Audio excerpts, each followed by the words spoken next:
시간이 정말 빨리 지나가는 것 같습니다. 이번 한 주간도 어떻게 이렇게 빨리 지나가는지 모르겠습니다. 오늘 어린이날이어서 우리 교회 어린이들을 또 생각을 하면 이 아이들이 향후 15년, 아니 20년 이쯤 되면은 교회 일꾼으로 정말 불타는 청춘, 청년으로서 또 주님 앞에 또 헌신되어야 되고 하는데, 이 아이들에게 어떠한 신앙의 훈련, 어떤 신앙의 습관을 줘야 되는지에 대해서 우리는 좀 곰곰이 좀 생각을 해볼 필요가 있습니다. 우리의 신앙의 근간은 다른 어떤 것에서 찾아서는 안 됩니다. 교회에서 찾아야 되고요. 그리고 말씀에서 또 예배에서 그 신앙의 근간을 찾아야 됩니다. 우리가 다른 곳에서 그것을 찾게 되면은 잊어버릴, 그리고 약화될 가능성이 매우 높기 때문이죠. 우리는 이와 같은 일들을 여실히 우리는 경험을 했습니다. 이미 알고 있음에도 불구하고 그것을 또다시 겪으면서 경험을 했어요. 어찌 보면은 조금은 이 믿음에 대해서는 자기 자신을 너무 믿는다, 아니면 좀 이 믿음에 대해서는 좀 어리숙하다라고 표현을 해볼 수가 있겠죠. 이 말은 무엇이냐면은 우리는 다 알고 있습니다. 교회를 나오지 않고 예배를 드리지 않으면 아무리 집에서 기도하고 말씀을 읽는 신앙생활을 한다 할지라도 그 믿음이 온전하게 설 수 없다는 것을 이미 다 알고 있었어요. 그래서 우리가 매주 그리고 매 시간 시시때때로 주님과 약속한 시간을 정해서 교회에 나오게 되어져 있어요.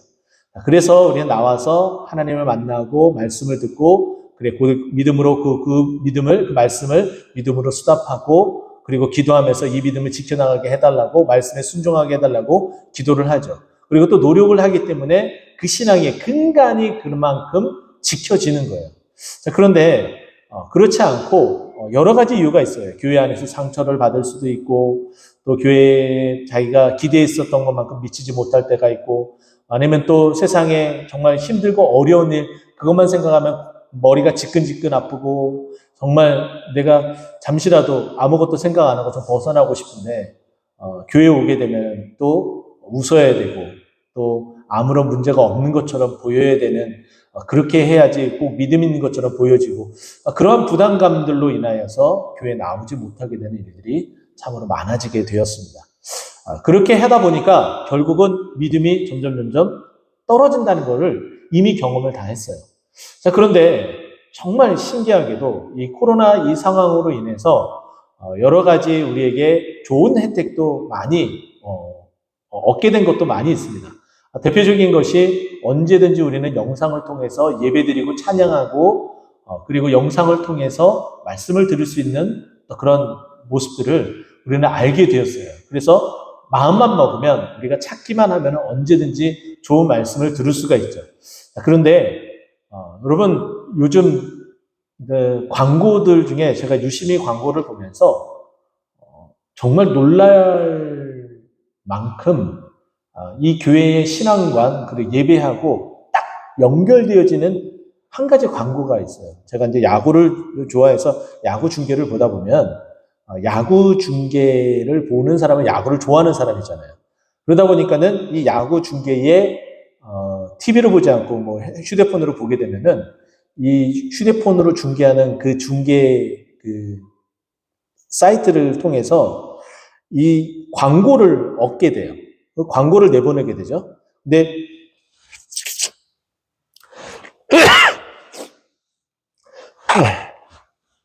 그 대부분의 광고가 어떤 광고냐면은 야구 게임 광고예요. 야구니까 당연히 야구 게임 광고를 하겠죠.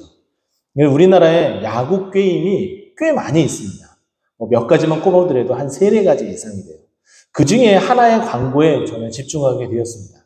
뭐라고 이야기를 하냐면은, 야구 게임 광고를 하는데, 그 야구 게임은 다음입니다. 맨 마지막 멘트가 이래요.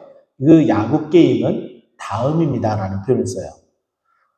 그 말은 뭐냐면은, 그 앞전에는 이런 표현이 나옵니다. 어떠한 것도 야구장에서의 그 현장감을 대신할 수 없다라는 표현이 나옵니다. 이제 감이 오시죠? 우리가 아무리 좋은 영상, 좋은 예배에 또 준비가 되어지고 좀 더 소위 말해서 프로페셔널한 전문 사역자들이 그 시간 컨티를 딱 짜가지고 마치 방송국에서 하는 것처럼 이렇게 딱 진행되는 그런 예배, 은혜가 있어요. 없는 게 아니에요. 하지만은 그 안에서 직접 현장감으로 느끼는 거하고 영상으로 보는 거하고는 천지 차이입니다. 여러분 실질적으로 다 경험을 하셨잖아요.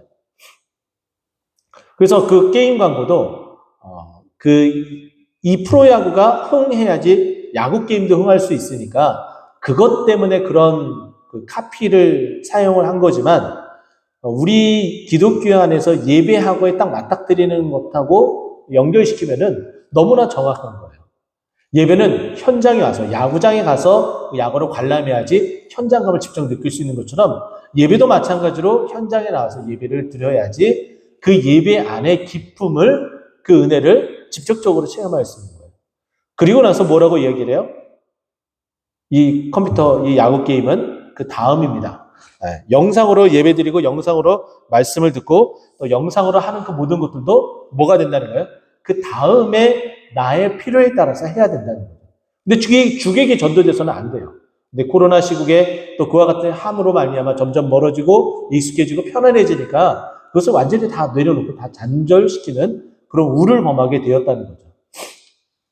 제가 이 코로나가 여러모로 이 기독교인들을 정말 힘들고 어렵게 그 믿음을 바닥으로 내치려고 하는 사단의 고도의 전술 전략이 이 영상 예배 속에 들어있다라고 말씀을 드린 적이 있어요. 어떤 것 때문에 그러냐? 이거예요. 제가 말씀드렸던 것처럼 편리성이라는 거죠. 편리성. 그리고 헌신. 이 두 가지가 예배 안에는 예배 안에 반드시 있어야 되는 것은 하나님 앞에 헌신이 가장 중요하게 여겨져야 돼요. 그런데 이 편리성과 헌신 요것을 우리는 다 이 영상 예배를 통해서 모두 다 그냥 내던져 버리는 경향이 있다는 거죠. 하나님 앞에 예배 드리면서 하나님 앞에 우리의 몸을, 우리의 마음과 뜻과 정성을 다해서 예배 드리지 못하는 일들이 너무나 많아요. 복장부터 교회에 나올 때에 그리고 집에서 영상을 드릴 때에 완전히 천양지치로 차이가 난다는 거죠. 예배에 대한 집중도 마찬가지예요. 지금 여러분들은 지금 이곳에 와서 말씀을 들으면서 하나도 흐트러짐 없이 이렇게 말씀을 듣잖아요. 근데 집에서 영상으로 TV를 통해서 그렇게 보게 되면은 어느덧 뭐 물 마시러 일어났다 앉았다 뭐 휴대폰 전화가 오면 그걸 뭐 봤다 뭐 카톡이 오면 문자 오면 확인하고 그러니까 여러모로 집중할 수가 없는 어떤 그런 환경 가운데 놓여질 수밖에 없어요. 그렇기 때문에 당연히 하나님 앞에 나와야 되죠. 그것을 오늘 본문은 우리에게 이렇게 이야기를 합니다. 19절부터 25절까지 함께 보고 싶었는데 보세요. 23절에는 또라는 단어가 시작이 됩니다. 그러면은 이 19절부터 22절까지가 이 지금 23절부터 시작되는 이 내용에 반복적인 요소가 있다는 거예요. 자, 보세요. 19절부터 보게 되면은 간단하게 설명을 하면은 우리가 이제 하나님 앞에 나올 수 있게 되었다.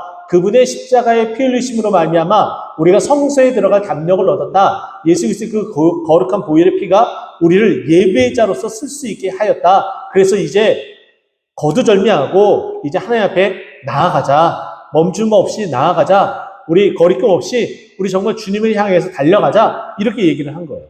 그리고 나서 23절에 보면은 이렇게 말씀해 주신 분은 믿음이 가는 분이니 미쁘신 분이니 우리가 믿는 우리의 소망을 굳게 잡자. 흔들리지 말자. 지금 우리들이 핍박으로 인해서 또 우리를 없이 하려고 우리를 와해시키려고 하는 이 로마 정부와 유대인들의 이 계략으로 말미암아 우리가 지금 힘들고 있는데 정말 이와 같은 상황에 대해서 우리 스스로가 나 이제 포기할래, 나 이제 믿음 내려놓을래 이렇게 하면서 우리 흩어지지 말자. 어떻게 하자? 정말 이 믿음의 이 도리를 예수 그리스도를 온전하게 붙들고 나아가자.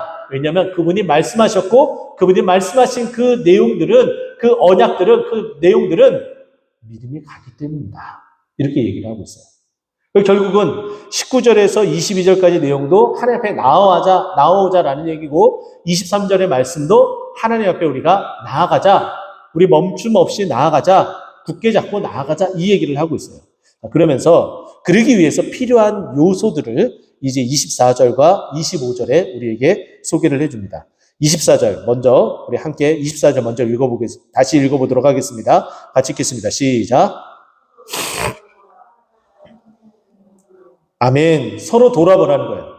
나는 이제 이 말씀을 듣고서 그래 결심했어 하고서 이제 믿음의 도리를 굳게 붙잡고 하나님 앞에 나오기를 결심을 했다는 거예요. 자, 그런데 지금 나는 그런데 함께 신앙생활하면서 정말 낙엽이 축복낙엽처럼 떨어지듯이 환난과 핍박이 다가오고 그리고 유대인과 로마 정부에 의해서 압박이 가해오기 시작하니까는 이 믿음의 도리를 나처럼 놓을 뻔한 사람들이 웃을 수 있는 거예요, 주위에. 그것을 온전하게 붙들게 하기 위해서 지금 이 히브리 기자가 히브리인들, 유대인들에게 이 편지를 써 내려가고 있어요. 그러면서 서로 돌아보래요. 우리가 하나님 앞에 함께 나아가자. 그래, 내가 이 믿음의 도리를 붙잡고 나아갔어. 그래, 나는 그렇게 결심을 했어. 근데 너만 그렇게 하지 말아라. 라는 거예요. 서로 돌아봐라. 지금 누가 지금 함께 가고자 지금 내 옆에 있는지 아니면 바로 내 뒤에 있는지 함께 발맞춰서 함께 나아가라 하는 것이 첫 번째고, 두 번째는 이제 함께 나아가고자 결심한 사람들 외에 낙오된 바로 직전, 낙오된 사람들, 그 사람들을 찾아봐라, 돌아봐라 라고 이야기를 하는 거예요. 그러면서 서로 사랑하고 격려해라. 너 믿음 놓쳤지? 에휴, 그럴 줄 알았어. 네가 그렇지. 이렇게 지적을 하고 그렇게 막다른 골목으로 내몰지 말고 얼마나 힘들었으면 나도 그럴 뻔했어. 나도 그럴 뻔했는데 하나님께서 은혜를 주시니 다시금 주님 앞에 나아갈 힘을 얻었어. 그분은 성소의 휘장으로서 우리가 이제 직접 하나님 앞에 나올 수 있도록 만들어 주셨어. 그분의 그 약속은 믿음이 가. 그래서 그 믿음의 도리를 이제 굳게 붙잡고 이제 놓치지 않을 거야. 근데 너도 힘들었구나. 나도 힘들었는데 우리 서로 사랑하며 서로 격려하며 우리 한번 이겨나보자. 그렇게 살아가자라고 히브리 기자가 이야기를 합니다. 그러면서 25절 말씀 보면 모이기를 패하는 어떤 사람들의 습관과 같이 하지 말고 오직 권하여 그날이 가까움을 볼수록 더욱 그리하자. 여기서 그날은 예수 그리스도의 그 재림을 말하고 있습니다. 자, 그러면 모이기를 패하는 어떤 사람들의 습관, 이때에도 교회의 모임을 방해하고 와해하는 여러 가지 습관과 같이 그냥 몸에 그냥 익숙한 대로 따라가는 그런 일들이 있었다는 거예요. 이것은 우리가 교회 안에서 교회 나온다 할지라도 우리가 좀 조심히 또 주의 깊게 좀 살펴봐야 되는 것인데 그냥 단순히 나와 있는 것만으로도 매우 중요하지만 근데 그것이 습관처럼 되어버리면은 그냥 나온 거예요. 그냥 내 의지로서 나온 거예요. 예수 그리스도를 의지해서 나온 것이 아니라 내 의지대로 그냥 내가 다른 것 그냥 이렇게 생활 패턴이 이렇게 딱 확정되듯이 정해져 버리니까는 그냥 이렇게 다람쥐 짝바퀴 돌듯이 나와서는 안 된다는 거죠. 그것이 이미 교회 안에 나와 있는 자들에게 가장 필요한 내가 왜 나왔는지 무엇 때문에 나왔는지 내가 나오게 된 근거는 무엇인지 그 힘의 원동력은 무엇인지 그것을 늘 깊이 생각을 해야 된다는 거죠. 그러면서 나오는 것 자체가 은혜가 돼야 돼요. 앞에서 찬양이 어루숙하고 또 말씀이 좀 어눌하고 그리고 기도가 잘 안 된다 할지라도 나오는 것 그 자체가 은혜 자체가 되어야 되는 거예요. 왜냐하면 나오면서부터 이미 나오는 그 발걸음에서 먼저 하나님의 은혜를 흡족히 받게 되면 그 이유는 무엇이든지 하나님이 척척척척 덧붙여 주시는 거죠. 그러면서 또 이곳에 모이지 못하게 패하는 여러 사람들의 또 습관이 있습니다. 그것은 뭐냐면은 바쁨, 핑계, 그리고 외면 이런 것들이 있어요. 바쁨, 내가 무엇인가를 해야 된다라는 것이 첫 번째 이유가 되겠고 그리고 외면, 핑계, 아예 예배조차를 신경 쓰지 않는 것. 주일에 한 번만 예배 드리면 되지. 이런 것들. 세례 받을 때 여러분 이미 다 약속했어요. 그리고 나서 세례를 받으셨다고요. 교회 모든 공예배에 참석하겠습니까? 라는 그 질문. 네, 그렇게 해야 된다. 배웠어요. 그리고 또 외면이죠. 오늘 예배 있는데 꼭 가야 되나? 이 갈등 속에 그 비율이 점점 안 나가는 비율로 더 많아지는 거예요. 이것을 외면이라고 저는 표현하고 싶어요. 점점 이와 같은 것들로 인해서 한 번, 두 번 이렇게 습관처럼 만들어져 가는 거예요. 그래서 모이지를 않게 되는 거죠.